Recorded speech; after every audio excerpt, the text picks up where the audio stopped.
At number 10, FKA Twigs. Back in late 2020, Shia LaBeouf came under fire after his ex-girlfriend FKA Twigs issued a lawsuit over their alleged volatile relationship. The singer cited a number of allegations against her former partner, including him being physically violent towards her on many occasions, as well as infliction of emotional distress, as just some of the things that she endured while in her relationship with the actor. One of the incidents talked about in the lawsuits details a time where Shia was driving recklessly and threatened to crash if she didn't tell him she loved him. She also alleged that he knowingly gave her an STD and would sometimes grab her so hard that she would bruise. She opened up about her relationship with Shia, saying that it was one of the worst experiences of her life. To make matters worse for Shia in the public eye, singer Shia also came to Twigs' side to support her in her claims, saying that she too had been, quote, emotionally damaged by Shia on a few occasions, calling him a pathological liar and saying that he tricked her into having an adulterous relationship. Having these kinds of allegations against you is certainly not good for your career, especially as a public figure. At number 9, Karen energy. Shia LaBeouf is sort of known around Hollywood for his attitude, but not in a good way. He's had quite a few outbursts in his day, and I'm going to tell you guys about one restaurant freakout that he had back in 2017. Shia had a bit of a meltdown at a bowling alley restaurant, and Shia flipped out at the staff members over an order of french fries. While at the restaurant in the bowling alley, he went up to order some french fries, and when he was refused because he was already drunk and belligerent, things got out of hand pretty quickly. In a video captured of the incident, you can see Shia behind the bar yelling at one of the staff members about his french fries. The bartender was feeling so threatened by Shia's behavior that he was holding a large bottle of Grey Goose vodka sort of as a defensive tactic. This made Shia even angrier and even took him to the point of angrily yelling at the bartender that he was, quote, an effing racist. After being escorted from the premises, Shia kept saying that they effed up and demanded that someone call the police, even though it was so unnecessary. He was very aggressive and rude towards the people in the establishment, and it probably left people with a very different view of the actor. Once again, this behavior is not good for his image in Hollywood, which could be another reason why Hollywood is so done with his BS. Now, before I carry on with this list, I would first like to take a moment to ask you guys to consider leaving a like on this video if you're enjoying it so far, and also maybe consider subscribing to the channel as well to join the family in our little corner of the internet. At number 8, offensive. While at the Oscars ceremony in 2020, Shia LaBeouf came under fire after he was accused of being impatient with his co-star Zach Gottskin. Zach became the first person with Down syndrome to present at the Academy Awards, and while on stage with Shia, the actor was seen getting tense and rushing Zach along with his presentation, which was seen as offensive and ableist by many. Shia insisted that there was no ill will towards his Peanut Butter Falcon co-star, but even if that was true, it still doesn't take away from what this all looked like on stage. Being seen as discriminatory towards anyone is guaranteed to cause trouble for a celebrity, and having that kind of negative label isn't good for one's career, especially in Hollywood, where you have to be prepared and open-minded towards working with all kinds of people from all walks of life. At number 7, racism. On top of everything that people have against the actor, Shia has also been accused of being racist. After footage surfaced of the actor going on a racist rant towards a black police officer when he was arrested in 2017, people were not quick to forget what Shia did and said in that video. The video in question captured the actor becoming enraged when a police officer denied him a cigarette. The officer instructed Shia to calm down, but he simply ignored that and continued being aggressive towards the officer. In the footage, Shia could be heard in the backseat of the officer's car bragging about his, quote, millionaire lawyers, being racist towards a black police officer and calling them names as well. Shia chalked all of his behavior that night up to his white privilege, but it still made him look really bad and added to his bad reputation in the public eye. At number 6, plagiarism. In 2013, Shia LaBeouf was caught in a bit of a scandal after he plagiarized a graphic novel by Daniel Clowes in his short film HowardCantor.com. His short film debuted at the Cannes Film Festival in 2012, but after it was posted online in 2013, fans began to realize that the plot was almost entirely taken from the graphic novel Justin M. Damiano. After being caught, the actor apologized, but it clearly wasn't a sincere apology to his fans, because instead of speaking from the heart and being genuine about his actions, he was caught plagiarizing again in his own apology. Shia's apology said, quote, merely copying isn't particularly creative work, though it's useful as training and practice. Being inspired by someone else's idea to produce something new and different is creative work, and it may even revolutionize the stolen concept, end quote. Someone noticed that these words seemed a little familiar, and so after some digging, it was discovered that this apology was essentially copied and pasted from a Yahoo Answers reply to the question, why did Picasso say good artists copy? copy, but great artists steal. Plagiarism is a big problem, and in Hollywood that kind of thing is very serious, so the fact that he didn't take his plagiarism seriously may have shown Hollywood just how untrustworthy Shia is. At number 5, Too Far. Shia LaBeouf is no stranger to method acting. When he's cast for something, he gives his whole self, body, and soul to the role. In the past, he's done illegal substances and put himself into dangerous situations to prepare for roles, but what he did to prepare for his role in the film Fury definitely takes the cake. Shia spoke out about what he did to get in character for the film, and he said, quote, "The day after I got the job, I joined the US National Guard. I was baptized, accepted Christ in my heart, tattooed my surrender, and became a chaplain's assistant to Captain Yates for the 41st Infantry. I spent a month living on a forward operating base. I linked up with my cast and went to Fort Irwin. I pulled my tooth out, knifed my face up, and spent days watching horses die. I didn't bathe for 4 months." End quote. Cast members told sources that Shia kept opening his wounds so that they always looked authentic, and that very little makeup was used to create his wounds. Though method acting is a very impressive way of performing, Shia seems to take things a little too far in some cases, and some Hollywood executives might not want to take a chance on the actor because of this, since he could get seriously hurt and become a liability to them. At number 4, Walgreens arrest. For a celebrity, getting arrested always draws negative attention, and that can be pretty damaging to one's career. Back in 2007, Shia's public image took a hit after he was arrested at 2:30 a.m. at a Walgreens in Chicago after a security guard tried to get the highly intoxicated actor off the property. When he refused to leave, that's when officers were called and arrested Shia for criminal trespassing. Apparently, this was part of Shia's crazy 21st birthday evening where he was trying to buy cigarettes but was too drunk to function. This irresponsibility combined with the arrest made for some pretty negative headlines, and as I said previously, it's not always good for someone's career. At number 3, Elastic Heart. In 2015, Shia LaBeouf came under fire for starring in the music video for Sia's song Elastic Heart. Fans thought that Shia's presence in the video was creepy and inappropriate, being that he was in the video alongside a then 12-year-old Maddie Ziegler. There were a handful of people who said that the video had undertones that suggested an inappropriate relationship between the two stars, and it made people feel very uncomfortable watching the music video. With this backlash and negative press regarding the video's undertones, this made people see Shia very differently, and it may have affected his place in Hollywood as well, because once you hear people's perspective of his place in this video, it's kind of hard to unsee, and we know by now that Hollywood does not forget these kinds of things. At number 2, Trash Talk. Shia is a pretty outspoken person. He's gotten himself in trouble on many occasions for saying things that are seen as offensive or mean, but what really did him in at one point was an interview he did back in 2008 when he blasted Steven Spielberg after working on Indiana Jones and the Kingdom of the Crystal Skull. The movie itself got mixed reviews at the time of its release, but when Shia criticized the film's director, that's when the hate began for the actor. He told the Los Angeles Times, quote, "I think the audience is pretty intelligent. I think they know when you've made crap. I think if you don't acknowledge it, then why do they trust you the next time you're promoting a movie?" End quote. He also went on to say, quote, "I'll probably get a call, but Spielberg needs to hear this. I love him. I love Steven. I have a relationship with Steven that supersedes our business work, and believe me, I talk to him often enough to know that I'm not out of line. I would never disrespect the man. I think he's a genius, and he's given me my whole life. He's done so much great work that there's no need for him to feel vulnerable about one film. But when you drop the ball, you drop the ball." End quote. Bad-mouthing one of the most famous directors in Hollywood is bound to affect your career in one way or another, and this could be one of the reasons why Hollywood won't want to work with the actor. And finally, at number 1, fired. On top of everything else that Shia has gone through, we also know that the actor has been losing work because of his bad attitude after allegedly being fired by Olivia Wilde from the upcoming film Don't Worry Darling. It was announced in late fall last year that Harry Styles would be replacing Shia in the film, and now we know that it was due to Shia's alleged bad behavior, as people cited that Shia is, quote, "not an easy guy to work with." It was alleged that there was some kind of conflict between him and Olivia Wilde as well, and so because of that and the fact that other cast and crew members didn't like working with him, Shia was let go.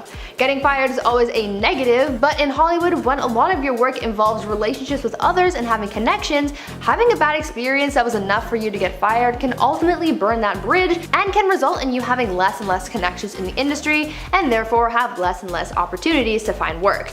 This could explain why Shia has hit a dry spell in Hollywood. Coming in at number 10 today, we have the Kardashians. Let's face it, no A-lister in Hollywood would ever admit to being a fan of the Kardashian family, let alone being a very close friend. After all, the Kardashian family doesn't really have the best reputation in Hollywood. But Jennifer Lawrence doesn't seem to mind that, and she's even gone on record to praise the family and admit that she's actually a huge fan of their family and the show. With the star posing for photos with them, interviewing them, and proclaiming her love for them, it has caused a large amount of critics and fans to find Jennifer's overall affection to be a little too much. Even when she talked about the family with People magazine, it would leave people cringing after she told the outlet, "When I found out I was going to be interviewing her, I was like, oh my god, my whole life has been building up for this moment. I wanted to get as much information as I could. I wanted to do my due diligence on Kim Kardashian." She since has developed a really weird relationship with Kris Jenner and even goes to eat dinner with the whole family from time to time. Number 9, her talent. In the beginning of Jennifer's career, a lot of people admitted that she was a force to be reckoned with, as she was able to win over a lot of roles that many other actresses at her age could only dream of having. With Jennifer also being given the title of America's sweetheart pretty fast, she then went on to use a lot of humor in her interviews in an attempt to become more likable and show that she was a really down-to-earth girl. However, at this time, critics then began to question her talent on the big screen. Sure, she looked like the full package, but can she really act? And this is a question people are still asking themselves today. And if you take a look at her last few box office movies, then the writing is definitely on the wall. As with the movies not really doing well, it kind of proves maybe if another actor was hired instead of her, they could have actually done well. Hey my little peaches, are you liking this video so far? If so, don't forget to give it a thumbs up.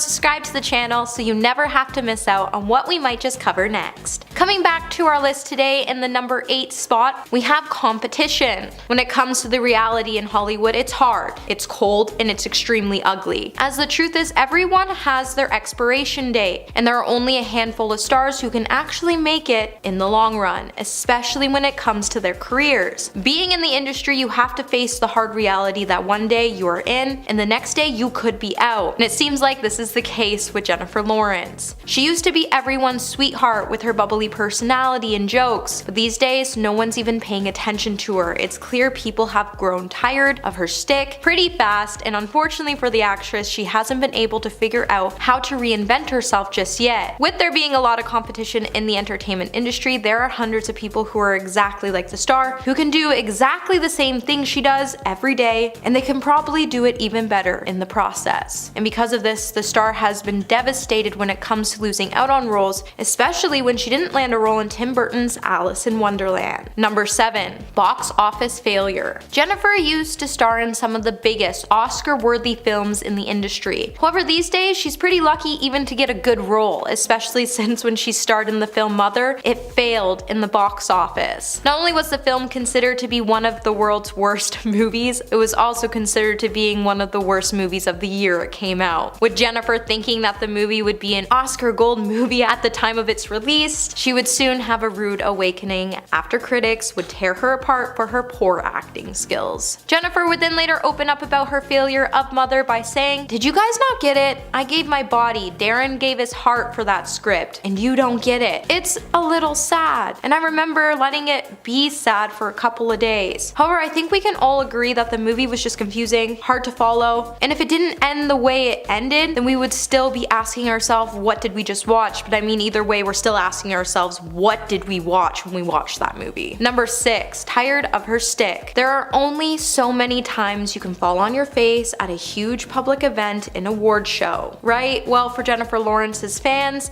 they are tired of her shtick. As we have all come to learn, tripping on our designer gowns each time you make a public appearance on the red carpet can get old pretty fast, and believe it or not, it's gotten pretty old. Sure, a lot of people are clumsy, like myself. I typically trip up the stairs every now and then. But when you purposely go on to show it in public and constantly talk about it in your interviews, it gets pretty tiresome. Yet Jennifer Lawrence doesn't seem to understand that, and she continues to put on the same klutzy show over and over again. And for a lot of people, it's only getting more annoying than her movies. And nobody is buying whatever she's trying to sell anymore. When she sat down for an interview with Howard Stern, she then tried to make light of the situation by saying next year at the Oscars, I fell on a traffic cone. Everything would be fine if I didn't fall on a traffic cone because it immediately looked like my heel snapped in England. I mean, on the Hunger Games press tour, I fell in every city. You see what I mean? Number 5. Fans don't trust her. It's come to the point where Jennifer's fans can't even trust the actress anymore, as she no longer appears to be authentic, as they think she tries to be one person in public and a completely different person behind closed doors. It's gotten to the point we all know she's putting on an act both on and off screen, and we're completely over it. And for Jennifer, this is definitely bad news, mostly because she has to rely on her fans to help her move forward with her movie career. And unfortunately for Jennifer, she doesn't really have a backup plan, as she once even admitted that she dropped out of school and that she doesn't even have a GED. With the actress dropping out of school at the age of 14 years old to become an actor because she never thought she was smart enough for school, even her parents would tell the star she was completely out of her mind. So when her acting career finally dries up, the actor may have to head to some adult classes, as she won't even be able to land a job at McDonald's, as most jobs now require you to have your high school degree or a GED. Number 4. Her behavior during the Oscar season. During any Hollywood premiere, Jennifer loves to act a little like a complete goofball, to the point we've all stopped counting, as we've seen it come from her way too many times. And it seems like Jennifer's behavior starts to get even more bizarre during camera interviews or when she's trying too hard to come off as funny and likable. But none of her moves have ever worked in her favor. In fact, it's actually turned off a lot of her fans, to the point all they can do is hope that eventually Jennifer will realize that she's being way too much and just start acting like herself again. But it seems like Jennifer just doesn't understand how she can do that. And if that wasn't enough, Jennifer once even admitted to being quite tipsy at a premiere of one of her movies. Not only was this very unprofessional, but it also had a lot of critics labeling her move as pretty dumb, as it's just common sense that you should never go to any job under the influence, and you certainly shouldn't go to a movie premiere absolutely trashed either. But apparently common sense just isn't a thing anymore. Number 3. Ridiculous quotes. It seems like a lot of people simply just are over Jennifer Lawrence and her ridiculous quotes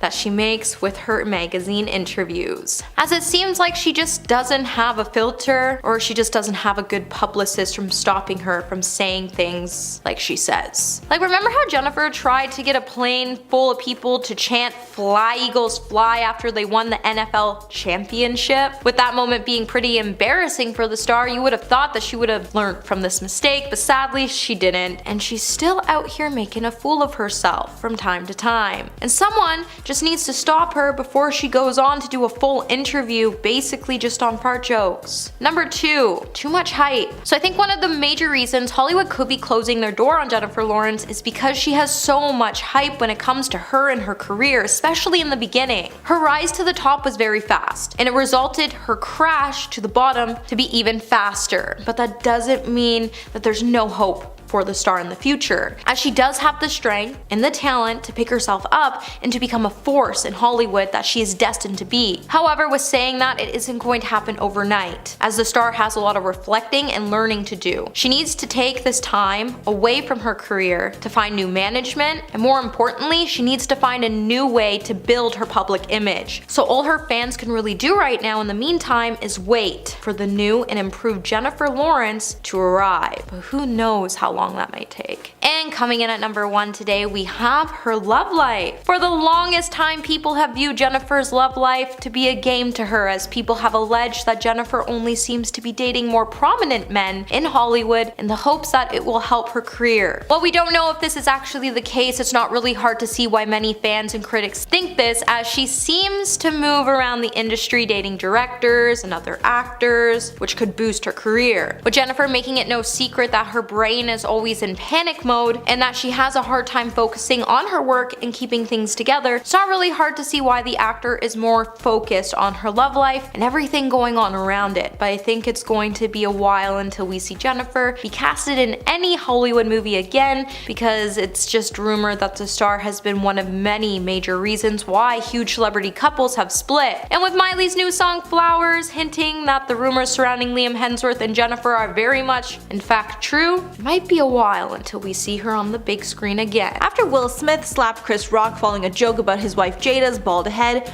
Hollywood was left in shock over how to deal with the incident. Zoe Kravitz was one of the people that shared her disapproval on Instagram. A few days after the event, she posted a photo of her outfit at the awards show with a caption reading, quote, "Here's a picture of my dress at the awards show where we are apparently assaulting people on stage now." A few hours later, she was showing off her outfit for the after party, and the caption on that photo read, quote, "And here's the picture of my dress at the party after the award show, where we are apparently assaulting people on stage now." Immediately, she started to get pushback, with commenters telling her she should stay out of it, and it's not her place to comment on what happened between the two men. Then things got significantly worse when people on Twitter brought up some old interviews that she gave, where she spoke about Jaden Smith, Will and Jada's son. Many of her comments were deemed inappropriate, and she was quickly called out for being inappropriate with him. Specifically, during one interview, Zoe said how she had a close relationship with Jaden, and at times she had to remember that he was much younger than her.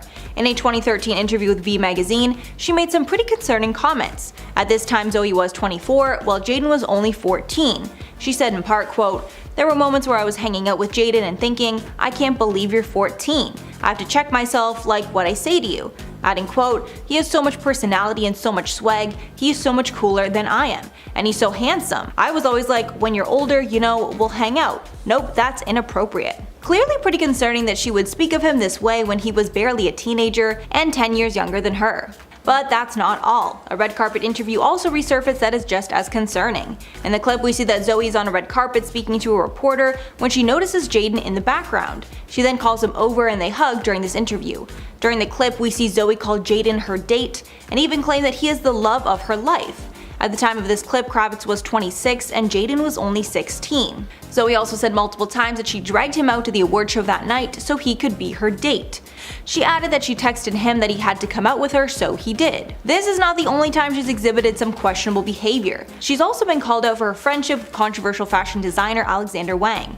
Wang has been accused of inappropriate conduct with models and other celebrities in the past, and recently admitted to some of this conduct. At first, Wang denied the multiple allegations against him, calling them fabricated. But a few months later, he shared a different type of message, expressing regret for his past behavior, saying in a statement, quote, "It was not easy for them to share their stories, and I regret acting in a way that caused them pain. While we disagree on some of the details of these personal interactions, I will set a better example and use my visibility and influence to encourage others to recognize harmful behaviors." Although he slightly danced around the specifics of what he did wrong, he did own up to some of the behaviors that he was accused of. If you're not aware of the friendship between Kravitz and Wang, it's been ongoing for many years. The friends are so close that Wang even made her a wedding dress for her, which is something he says he only does with his close friends. While speaking with Vogue about the dress, they described that Wang was, quote, working with one of his oldest and best friends, with Wang describing, quote, "Zoe was very clear on her vision, something pure, elegant, timeless, but with depth. She knew the reference she wanted, and that was Audrey Hepburn, but we didn't want it to feel too vintage or costumey." Apparently, Wang worked on the dress for over a year and did 5 fittings with Kravitz. He added that working on the dress was sentimental to him, and even added a special sentiment to it to honor their friendship. Wang added, quote, "I made a special embroidered note for her on the inside, and one for her satin lunch bag." He explains, quote, "The funny story is that she used to carry a brown paper bag around with her as her purse, and we would laugh about it. So for her wedding, I remade it into a white satin." Wang added that he would only consider this undertaking if it was for a good friend, adding, quote, "I don't usually do wedding dresses unless I really know the person because it's a personal and intimate process." The last concerning thing that fans are bringing up is the fact that Zoe Kravitz and Ezra Miller dated while Ezra was not of age. A viral tweet claimed that Zoe and Ezra dated when Ezra was 17 and Zoe was over 20 years old. The pair never confirmed if they actually dated or not, but in 2010 it was rumored that the pair were dating while they worked together on the set of the movie Beware of the Gonzo. Speaking to Collider magazine at the time, Zoe said, quote, "Ezra had the part and we met before I was actually hired just to get ready for a chemistry read, and there was chemistry." Adding, quote, "We became best friends immediately." The pair have a 4-year age gap between them, which a lot of fans found concerning. It was reported that the pair dated for less than 4 months in total. While they were working together on the movie, paparazzi snapped a photo of them passionately kissing at a club, which went viral on social media. As of now, Zoe has not commented any further on the Will Smith slap or the claims that have been made about her. However, she did turn off the comments on the Instagram post showcasing her Oscars dresses, so it's clear she does not want to deal with any more backlash. Since the slap, Smith has faced heavy criticism, and the Oscars are starting an investigation to determine what disciplinary action they will take. Will has apologized on social media and recently announced that he will be resigning from the Academy of Motion Pictures Arts and Sciences. Although this hardly changes anything, all this would stop him from doing in the future is voting on the recipients of the awards at each Oscars ceremony.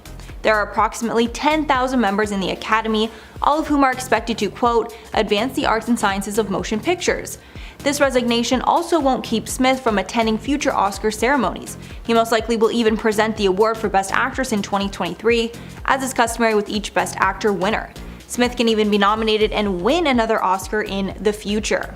Academy President David Rubin said, quote, we will continue to move forward with our disciplinary proceedings against Mr. Smith for violations of the Academy's standards of conduct, in advance of our next scheduled board meeting on April 18th. Starting off our list today in the number 10 spot, we have Stolen from Set. You ever wonder why it's said that Sarah Jessica Parker has one of the best closets in the world? Well, it's probably because the star stole so much of the clothing, bags, shoes, and accessories from the set of Sex in the City. Sarah's stealing got so bad that now she has around 95% of the clothing she wore on the hit drama series stored in her closet. While Sarah isn't the only actor who's ever taken things from set, she probably has been the one to take the most expensive things from set, as a lot of her wardrobe was high-end designer clothing. Stealing the clothing also caused a lot of problems for the film crew, as when they went to go back and refilm some scenes, they would have to delay it because she had already brought in some of the articles that she was wearing home. So because of her stealing habits, she lost a lot of credit within the industry. Number 9. Kim Cattrall ripped. Gracing the cover of Variety's Power of Woman issue back in 2022,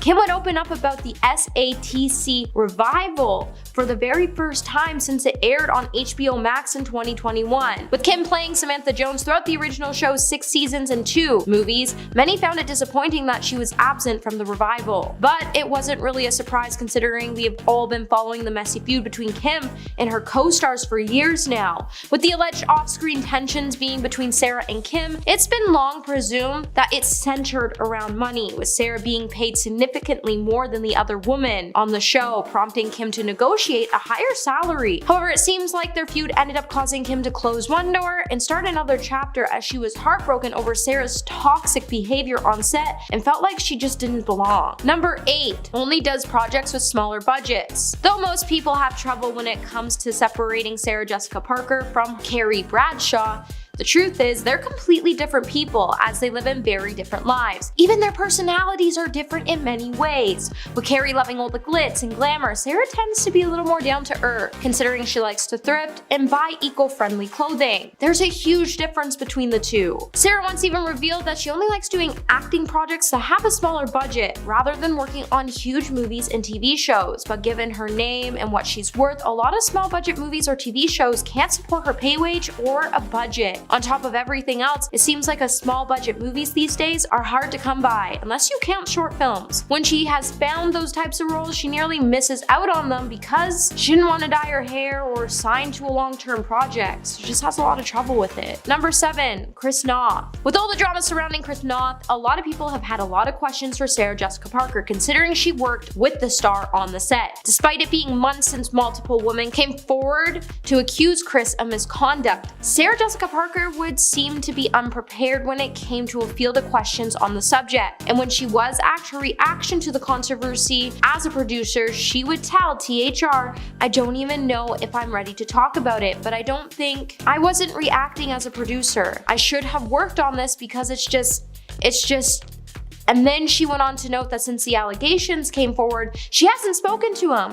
But something was odd about her take, and it makes you wonder if she knew anything that was going on before it all happened. Otherwise, why would she act like she was a deer in headlights? Especially since the cast of SATC would come out to say shortly after their allegations, and they would say they were sad to hear about the allegations, and they supported the woman who had come forward to share their experiences, and noted that it must have been a difficult thing for these women to do. Number 6. LGBTQ outrage. Back in 2019, Sarah Jessica Parker sparked a lot of outrage when she made a special mention of the LGBT veterans in her tribute to fallen soldiers on Memorial Day. After the actor was criticized for encouraging decisions and reinforcing stereotypes with her Instagram post, in the post she would say, "On this Memorial Day, it is an honor to remember all of our men, women, LGBT veterans who sacrificed, who face selflessly and with grace. You have our lasting gratitude." Immediately, fans started to call out the star for being too politically correct by giving members of the military a special mention, with one saying, "Why can't it just be everyone that served? Are we so politically correct that we can't just honor all veterans?" And another fan would say, "Without singling out a certain group, I have a transgender relative. Last thing he wants is to be singled out. His sexuality has nothing to do with service." Number 5, red carpet looks. We all know Sarah Jessica Parker is a fashion icon, but there's been times where we all had to look at the actor and say to ourselves, what the heck are you wearing? Now I get it, everybody's style is different, and we all have found this sort of comfort in certain things, and that's why we wear it, and why we shouldn't judge other people. But it's clear that Hollywood is judging Sarah based on her looks, as they feel like Carrie just doesn't fit her overall image any longer. With the star wearing whatever she wants, she usually doesn't tend to worry about if her clothing is matching, which causes a lot of Hollywood to seriously raise their eyebrows, as they have for a long time labeled her as a fashion icon, and when she pushes boundaries, they can't help but think, why was she casted into the position of Carrie Bradshaw to begin with? Even with all the scrutiny, the actor has chosen to call out her haters by saying, "Most of us try to make a choice that makes us feel good, or like ourselves, or appropriate for where we're going, or who we're going with. We don't walk up to each other and say things like, ugh, awful." Number 4, typecasted. We all laughed and cried when SATC came to an end. While we all rooted for Mr. Big despite his unfortunate ways, the show still managed to have a huge impact on us. And it seems like with Sarah Jessica Parker, she's found herself being typecasted as Carrie Bradshaw, as beside from her role in the new Hocus Pocus movie, she hasn't really been casted in anything else. And as she is, her characters are exactly like the character in SATC. With her having her first big role after SATC in the film The Family Stone, her character immediately took us back to an episode where Carrie got caught in the rain and squeals that infamous scream while running down the streets downtown in New York City in heels, as her character has all the same emotional hiccups. And within this type of character, it's becoming really outdated in the industry. It's been really hard for her to find roles in the industry, as now there are 1,000 people in Hollywood auditioning for the same types of roles, and now that she's a little older, she's finding herself being casted out by the younger actors coming up from beneath her. Number 3, through some major shade. The world could have almost been a different place, as there was a point Sarah was having doubt about her character on SATC. With the show making both Sarah and her character Carrie Bradshaw icons, they were both able to change the way modern audiences view some of the issues that were raised on the show. So it's pretty difficult to imagine that there was a time when Parker was seriously considering not accepting her role. However, her main doubts revolved around not wanting to do a TV series for a long term. But in the end, Darren Star wanted her to play Bradshaw, and she agreed to sign on. But that hasn't stopped her from shading her character and how she addressed it. And she's even gone on to note the major differences they both have and how she never would spend the way her character did on a daily basis. Number 2, gray hair. Sarah Jessica Parker has been facing scrutiny for years for having some gray hairs, especially after thousands of fans read an Allure article that detailed fans all about them. With the headline screaming, "Sarah Jessica Parker goes gray," images would soon go viral, and it became a month-to-month conversation about how brave Sarah was for embracing her own gray hair. To the point even Sarah is pleading with her fans to go applaud someone else who has courage on something else, especially since she hasn't even stopped coloring her hair in the grays everyone was pointing out, or just hair boning highlights that were bleached out from the sun. Coming in at number 1, we have Anya Taylor-Joy. Anya Taylor-Joy once got to live out every female's dream of meeting Sarah Jessica Parker and talking about her days on SATC. Unfortunately, the experience seemed more awkward than sweet, as the actress went into details about the bad experience when she made an appearance on the Drew Barrymore show. During the interview, Drew would tell the Queen's Gambit star, "As a girl, I'm totally in love with you. I heard you like raves, you like SATC, you're cool, you're fun. Age transcends, I just want to hang out with you and bring back dance parties." Drew then went on to ask Anya if it was true that she went up to Sarah Jessica Parker and was like, "I'm watching you in Big." Anya then cringed at the moment and said when she fangirled over the star, Sarah just freaked out and was a little uncomfortable and responded by saying, okay, I'm going back to my car now. It seems like Sarah was really not into spilling anything out to Anna because she was spilling out her whole bad breakup vibe and she didn't really care to give her knowledge or telling her how she could get through it. And at number 10, didn't earn it. If you didn't already know, Gwyneth was born into Hollywood royalty, which definitely gave her a leg up in the business. Paltrow's late father, Bruce Paltrow, was a writer, director, and producer known for television shows like The White Shadow and Saint Elsewhere. He even had Gwyneth star in one of his last movies. Then there's Paltrow's mother, Blythe Danner, who is a Tony and Emmy Award winner who has appeared in countless films. But that's not all. Gwyneth's godfather is legendary director Steven Spielberg. Since she has so many connections, it's no surprise that she went into acting. But when accused of getting a helping hand, Paltrow denies this and claims that her parents did not help her whatsoever. When asked about her familial connections, Gwyneth said, quote, my father said, you are completely on your own, so he never gave me anything. I never had any supplementation, he never helped me with my rent, I never had a trust fund. But I'm not convinced she didn't get a huge head start. And at number 9, full of herself. Since Gwyneth is an A-list actress, it makes sense that she has insane amounts of confidence, but some of her comments about herself have made people roll their eyes. She once stated that she had the quote butt of a 22-year-old stripper with a completely serious face. She also talks of her ability to stay fit and eat clean like it's not something that has happened in part because of her privileged life. She told Elle, quote, it's so much easier to sit home and not exercise and criticize other people. What I love is inspiring people. She then commented, quote, I am who I am. I can't pretend to be somebody who makes $25,000 a year.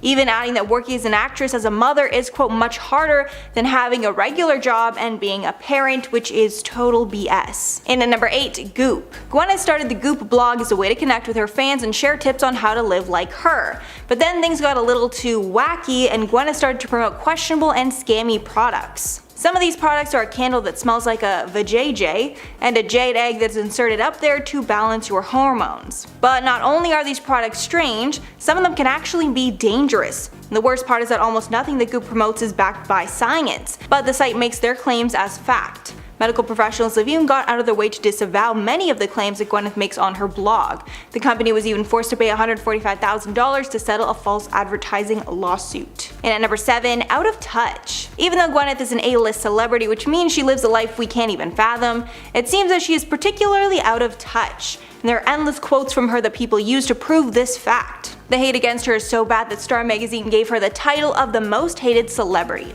In response, Gwyneth said, quote, I'm really effing good at my job. People who are interesting and good know that, and that's all that matters. Some other comments that made people cringe were when she said she would, quote, rather die than let my kid eat a cup of soup. Someone even did a financial analysis of one of her cookbooks, and it was determined that it would cost a family roughly $300 per day to eat as Gwyneth suggests. And at number 6, Oscar curse. Many in the business did not respect Gwyneth for her acting until she won an Oscar for leading actress in the movie Shakespeare in Love. But even though she reached the peak of her celebrity after that moment, many believe she was cursed after that Oscar win.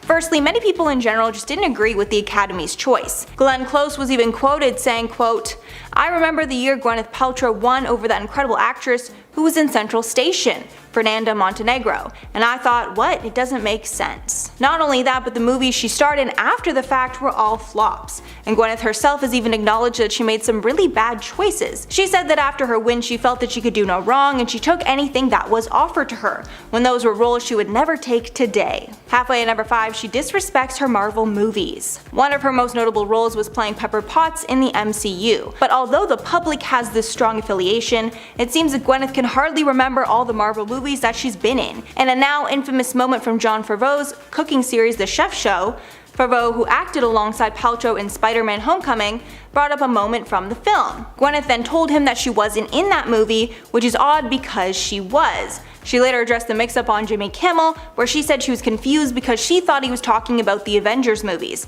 She then revealed she's never even seen Spider-Man Homecoming at all. And if that's true, I guess it makes sense that Tom Holland, who plays Spider-Man, had to reintroduce himself to Gwyneth when she forgot who he was. And at number 4, entitled. Gwyneth usually has a pretty good relationship with the media because of her famous connections, but that all changed when she had an incident with Vanity Fair that gave her a bad name in the industry.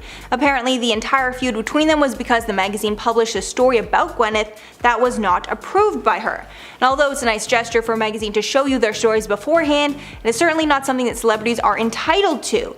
Gwyneth was asked by the magazine's editor to collaborate on the content for their cover story, but Gwyneth decided to refuse because they had recently done an unflattering story on one of her ex-partners, Brad Pitt. When Paltrow turned down the offer, he decided to go along with publishing the piece anyways, much to Paltrow's dismay. In response to this, Gwyneth sent out an email to a slew of her A-list friends, telling them to blacklist the magazine, saying in part that the magazine quote threatened to put me on the cover. Quite a threat. And at number 3, she's a diva on set. This one isn't much of a shocker, but apparently she's a real pain on set. I can imagine things were worse after her Oscar win. She was always used to having things go her way because of her famous parents, but on set she would demand to have the best lighting in every single shot and get in everyone's face to make sure she looked better than all her co-stars. Her diva attitude also transferred over to everyday life. According to the Daily Mail, when she visits the spa, Paltrow demands that the shower stalls are cleaned out before she even steps foot in them. She also constantly demands to be paid the most on her movies, even though so few of them are box office hits. And at number 2, Weinstein connection. Gwyneth has a very controversial relationship with disgraced producer Harvey Weinstein. Her and Weinstein were pretty closely tied because they worked together on Shakespeare in Love, along with a handful of other projects. But she did make quite a statement when she decided to speak out against him when other women were coming forward with their stories. She revealed that she had also been put in uncomfortable situations by him, and that's the reason that she stopped working with him. Although many people supported her courageous decision, a lot of people felt it was BS because she had supported him for so many years beforehand when his behavior was basically an open secret. And finally at number 1, she's not a good lead. Gwyneth has starred in a lot of movies over the years, but it seems that the movies where she plays the lead roles do the worst, and the ones where she's the background character get the most traction.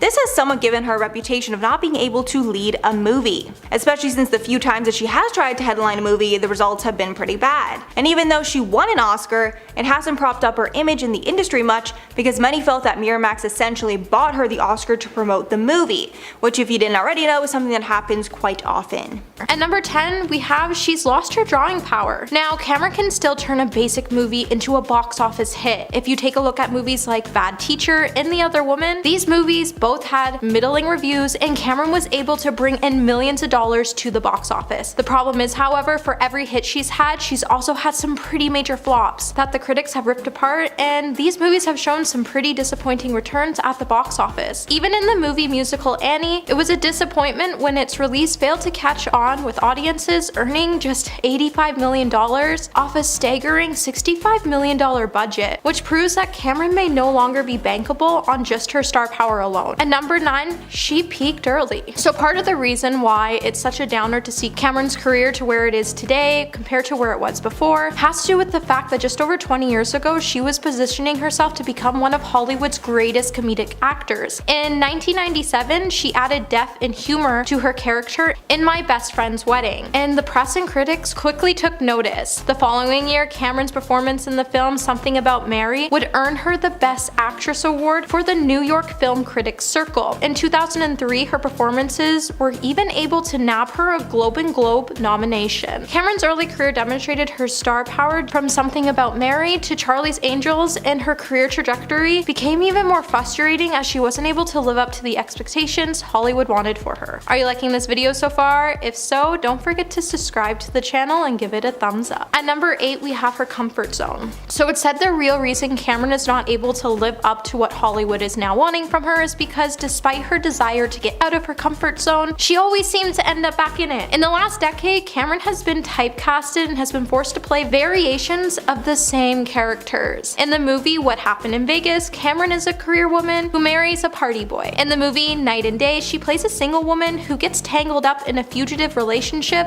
with a spy. In the movie What to Expect When You're Expecting, Cameron plays a celebrity fitness guru caught off guard by so equalizing demands of pregnancy. And in the 2011 film Bad Teacher, Cameron did end up switching the gears in a raunch mode. However, the movie was still a rom-com. It's gotten to the point that Cameron's career has been so equivalent to writing an essay the night before it's due. You know, the moment when you think the essay is great and you're gonna ace it. However, you're most likely get a C on it and you're just gonna have to accept it was good enough. At number 7, Shrek overstayed its welcome. Now, Shrek started off as something unique. However, by the third movie, nobody wanted to see or hear from it ever again. Now, naturally, the film had impressive solid box office returns, and it warranted a couple sequels. However, it wasn't necessary for Hollywood to stretch out the franchise to a fourth movie. By 2010, when Shrek Forever After debuted, it was the lowest grossing film in the franchise since it all started. The audience would then finally be over the once lovable green ogres, and they were ready to move on to something more creative in the animated sequels. Now, the screenwriter Michael McCullers even told The Hollywood Reporter back in 2019 he had began writing a fifth installment for Shrek, which had some pretty big reinventions planned, which meant that Cameron probably wouldn't even be asked to return.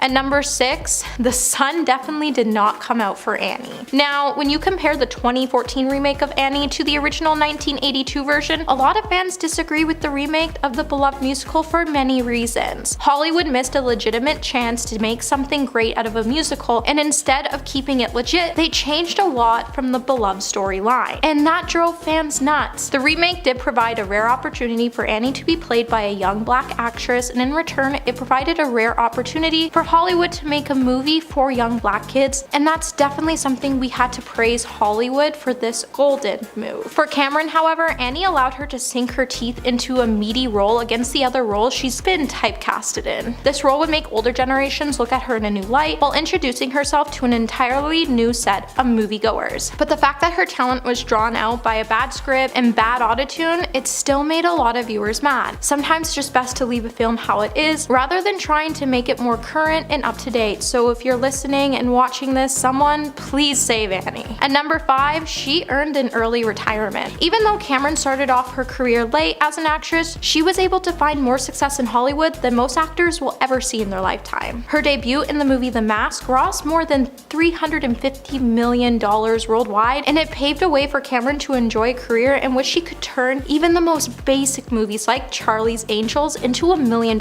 success. We also can't ignore the Shrek machine that went underway in 2001 after 4 movies and the wildly popular film in which Cameron voiced the beloved character of Princess Fiona. It grossed over $1 billion just in the United States alone, meaning the actress could have retired years ago just off of her success, so her absence isn't really shocking. Number 4, her books have hidden messages. So since Cameron has been absent on the big screen over the last few years, she's actually begun carving her career as a lifestyle author. In 2013, she wrote the bestseller The Body Book: Feed, Move, Understand, and Love Your Amazing Body. On the heels of that success, she also released a book in 2016 which examined the art and science of growing older and offered women to choose healthier lifestyles while feeling younger. In an interview, Cameron would highlight how the studio and film industry has a certain perception on how your body should look, and it's scary and a dangerous thing to put in someone's mind. That's why her books are more focused on personal wellness, because you don't need to look younger to feel younger, and it all starts with taking care of your health and taking the time to love yourself for who you are and not for what people want you to be. At number 3, we have Selma Spilled the Tea. So longtime friend Selma Blair dropped an unintentional bombshell when she talked about Cameron during an interview with Evening Standards. So Selma would go on to say that she would love to do a sequel with Cameron, however, she has since retired from acting. The actress would then note that Cameron has had an amazing career and she's been so successful that she doesn't need to return back to Hollywood. To no surprise, the internet would go into a frenzy at the announcement, considering Cameron never made it. Inside sources have since said that Cameron is being consistently asked to do films to get her out of retirement, and she's simply just not interested in returning back to the big screen anytime soon. But I guess we'll just have to wait for Cameron to clear this all up for herself. At number 2, acting pro tip. So Cameron isn't known for picking the best scripts to be a part of, and it's still shocking just how badly some of these movies she's been in have been reviewed. Now, none of her films since Norman Lloyd have been given a fresh rating on Rotten Tomatoes, and that even includes the Shrek franchise. Not to mention, Cameron's most recent film also collected some of the worst reviews in her entire career. In the movie The Counselor, critics have dubbed the movie unbelievably awful, partly because the actress could be seen seducing a yellow convertible. Entertainment Weekly has also referred to the scene as one of the worst scenes of the year when the movie was released. That tidbit alone shows how rough her career in films has become and why companies are so hesitant to work with her. And at number 1 today, we have her retirement. Now, it's not 100% sure that Cameron is serious when she tossed some headline comments during a reunion with The Sweetest Thing co-stars. However, she was telling the truth, and it seems like her breakup with Hollywood was mutual. Cameron would state that she was semi-retired, however, she would love to still hang out with her old castmates from the movie The Sweetest Thing, So it would go on to show that Cameron has retired, however she is still considering roles for the future. Now, Cameron will always have a career in Hollywood, assuming she would ever want to come back as an actress, and she definitely wouldn't have any problem finding her foot in again. However, if one thing's for certain is that we definitely miss the actor, so if you're watching this right now, please come back and show us something more. First up, racial ambiguity. These days, being diverse in Hollywood is a positive, and most studios are looking to diversify their casting choices. But in the case of Jessica Alba, her ambiguous ethnicity hurt her casting prospects, because the industry is not able to fit her into a box like they do with other actors. Jessica Alba came up in the film industry in the late 1990s and early 2000s, when it was hard to land spots in big movies unless your complexion was very light. But it seems she was not white enough to get lead roles. Alba spoke to Pop Sugar about how her ethnicity impacted her casting, saying, quote, "They couldn't figure out my ethnicity. They were like, you're not Latin enough to play a Latina and you're not Caucasian enough to play the leading lady, so you're going to be the exotic one."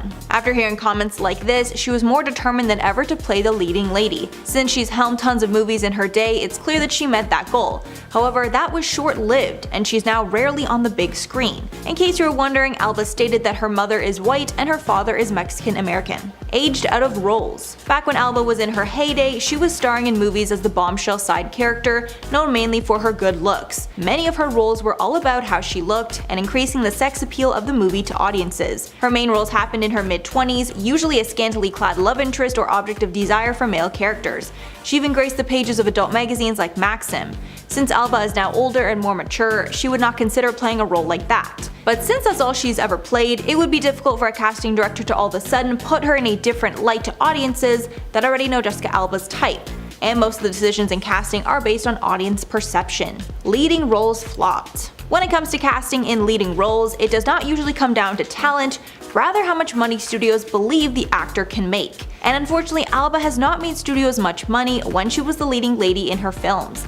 This has essentially blacklisted her from ever helming a movie again. Jessica Alba was given a few shots at big screen stardom in the 2000s, and sadly did not deliver what executives were looking for. There are only a handful of movies that she played a prominent role in that made over $100 million at the box office. These movies were Fantastic Four and Fantastic Four: Rise of the Silver Surfer, which also starred other big names. Alba had smaller roles in big hits like Little Fockers and Valentine's Day, but her roles were so minimal she's hardly remembered as being in them. Honestly, most of the movies she's been in are pretty forgettable, and I would be hard pressed to name any movies that she's been in. To name some of her biggest flops, the dance flick Honey took in $30 million in 2003, Good Luck Chuck brought in $35 million in 2007, Machete earned $26 million in 2010, and Escape from Planet Earth earned $57 million in 2013. After so many box office flops, it makes no sense for the film industry to take any more chances on her. Next up, harsh reviews. Other than making money, the second benchmark of a good movie is good reviews from the audience and critics. If an actor is able to score both, they have a long career ahead of them, but not being able to get either is a recipe for disaster. Jessica Alba seems to have the disaster formula. Her movies hardly make any money, along with getting horrible reviews. Not one but two movies that she's been in, An Invisible Sign and Killers Anonymous, scored a 0% on Rotten Tomatoes. I didn't even know that was possible, while tons of other movies like Good Luck Chuck and The Love Guru failed to get over 20%. Even though she wasn't the star of any of these films, the fact that she's been in so many duds has put a stain on her relationship, because there is the potential that she is the bad egg in all of them. Many people have noticed her bad acting, and she's even won Razzies in the past, which are awards given to the worst actors and movies. She's been nominated for Worst Actress 3 times, Worst Screen Couple once, and actually took home the award for Worst Supporting Actress in 2011. That type of attention is not something you want if you're casting for an important movie. Gave up. One of the main reasons Alba is not working anymore is that she decided to somewhat retire when she was 27. Since then, she's been more focused on having a family and being with her kids. Alba told Access Hollywood, quote, "I really stopped acting when I was 27 full time," adding if I did do a job, it was really kind of a short period of time. But she made a point to not shut the door on acting for good, and instead only take roles when they felt like the right fit. She told Working Mother, quote, "I'm open to diving back into acting. It's my passion and my heart. I didn't take time from acting completely, but I certainly didn't make it a focus." At this point, Alba has a big family and other business ventures, so it seems she does not regret her decision. Honest Company. Speaking of Alba's other ventures, the most successful has been her beauty brand, The Honest Company. Alba co-founded the company after she had a bad experience using a traditional laundry detergent on her kids' clothes. Her newborn daughter broke out in hives after Alba washed her clothes because the baby could not handle the strong detergent. After this horrible experience, Alba set out to make products without toxins and harsh chemicals that would be safe for kids and people with sensitive skin. She hired Healthy Child, Healthy World author Christopher Gavin as a consultant, and LegalZoom founder Brian Lee to form Love and Honor, renamed The Honest Company when it launched in 2012. The company has been incredibly successful, selling $10 million worth of products in its first year. By 2015, The Honest Company offered more than 130 products and was sold in 4,400 stores. Alba's company generated $150 million that year, right around the time it enjoyed a market valuation of $1.7 billion. Since The Honest Company has been such a success, there's no reason to go back to the acting world. TV shows did know better. Movies are generally where all actors want to be. They don't call the biggest celebrities movie stars for no reason. So when Alba had a hard time getting cast in movies, she took a shot at the next best thing, television. In 2019, Jessica Alba walked away from an acting career focused on movies and took her first leading role in its episodic television show LA's Finest. The show was about two female cops starring alongside Gabrielle Union. The type of show was pretty typical, being similar to most other cop shows, which is not great if you're trying to get out of a rut. Critical reviews were so-so, and it scored a 24% on Rotten Tomatoes, with audience ratings not being much better.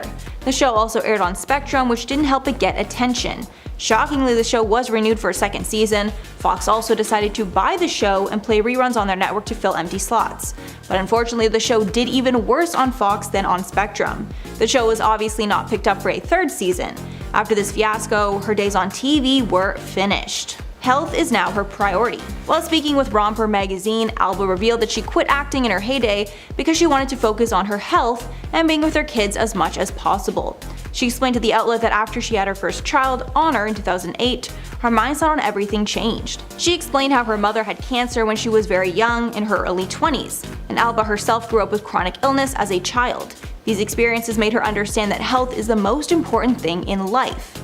Adding, quote, "That's really what motivated me. My motivation was not like, am I ever going to get hired again? Frankly, I was at the top of my career. I couldn't go back to what I was doing before and be authentic. I just couldn't. I didn't care about it in the same way." After having children, Alba realized that she wanted to do something bigger with her life and actually make a difference in the world with the platform that she had. One of the main aspects of health is using clean products whenever possible, which is of course what drove her to start The Honest Company in 2012.